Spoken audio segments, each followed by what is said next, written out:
रेखा रागिनी की बनाई हुई सारी पाव भाजी को लेती है और सीधा उसे दुकान पर बेच देती है, जिससे मिलने वाले पैसों को रेखा अपनी तिजोरी में रख देती है। रेखा का स्वभाव शुरू से ही कंजूसपन से भरा हुआ था। हर छोटी से बड़ी चीज में कंजूसपन करना रेखा की अब आदत सी बन चुकी थी। क्या कर रही हो जाने मन? दिख नहीं रहा है, कपड़े तय लगा रही हूँ। अरे बाबा, इतनी सी नाक पर इतना ज्यादा गुस्सा? रागिनी, तुम तो माँ को जानती हो ना, मैं तो क्या घर में कोई भी माँ के सामने खाने को लेकर कुछ नहीं कह पाता। लेकिन तुम फिक्र मत करो, ये देखो मैं तुम्हारे लिए क्या लेकर आया हूँ। Oh my God, pizza! पता है कब से मेरा पिज्जा खाने का मन कर रहा था, लेकिन हम इसे अकेले नहीं खाएंगे। रागिनी और मुकुल सबसे छुपते छुपाते हुए पिज्जा अपनी जेठ जिठानी के कमरे में ले जाते हैं और वहीं पर अपने ससुर और देवर को भी बुला लेते हैं, जिसके बाद सभी लोग मिलकर साथ में पिज्जा खाते हैं। थैंक यू रागिनी, मुकुल, कम से कम तुम्हारी वजह से हमें ये पिज्जा तो नसीब हुआ, वरना माँ के डर से तो मैं बाहर भी कुछ नहीं खा पाता हूँ। एक एक पैसे का हिसाब जो लेती है। ऐसे ही एक दिन। लेकिन क्यों माँ, मैं अपनी फ्रेंड्स को घर पर क्यों नहीं बुला सकती? हर कोई मुझे अपनी बर्थडे पार्टी पर बुलाता है, तो मैं क्यों नहीं? क्योंकि अगर वो लोग आएंगे तो हमें उन्हें अच्छा अच्छा खाना बनाकर खिलाना पड़ेगा, जिसके लिए मेरे पास बिल्कुल भी पैसे नहीं हैं। आखिरकार आप इतना पैसा बचाकर करोगी क्या? अपने साथ क्या भगवान के पास ले जाओगी? आपकी इस कंजूसीपन की वजह से देखना, एक दिन हम सब यूं ही भूखे प्यासे मर जाएंगे। इतना कहकर सोनाली गुस्से में वहां से चली जाती है। सोनाली काफी जिद्दी किस्म की लड़की थी, इसलिए अब वो घर पर से छोटे छोटे चीजों का चोरी करती और उन्हें बाहर बेचकर मिलने वाले पैसों से आए दिन बाहर का खाना खाने लगती।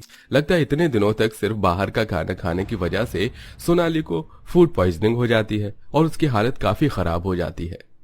भगवान, मेरी बच्ची को क्या हो गया? आज तक तो उसने कुछ भी बाहर का खाया भी नहीं है, तो इसे ये बीमारी कैसे लग गई? आपने कभी हम लोगों के खाने पर ध्यान दिया हो तो आपको पता चलेगा ना कि मैं पूरे 1 महीने से सिर्फ बाहर का खाना खा रही हूँ। और सिर्फ मैं ही नहीं, अब तो घर में हर कोई छुप छुप कर बाहर का खाना खा रहा है, वो भी सिर्फ आपकी वजह से। आपकी हर दिन रात रोटी और चावल की जिद ने हम सबको भूखा ही मार दिया था। आज जो मेरी हालत है ना, उसकी जिम्मेदार सिर्फ आप है। सोनाली की बात सुनकर सभी की आंखें नम हो जाती हैं। देख लिया अपनी कंजूसी का नतीजा।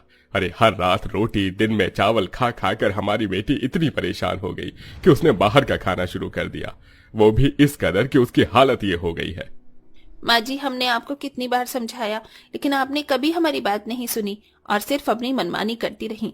देख लिया अपनी मनमानी का नतीजा।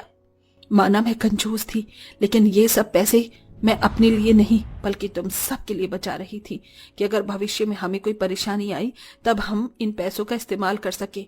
पर मुझे नहीं पता था कि मेरी वजह से एक दिन ये हो जाएगा। आप सब लोग मुझे माफ कर दीजिए।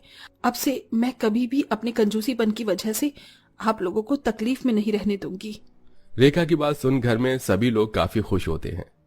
आज सही मायने में मेरी पहली रसोई की रस्म होगी। आप सब लोग बस मुझे थोड़ी देर दीजिए, मैं आप सभी के लिए कुछ अच्छा बना कर लाती हूँ। रागिनी किचन में जाती है और सभी के लिए तरह तरह के स्वादिष्ट पकवान बनाती है।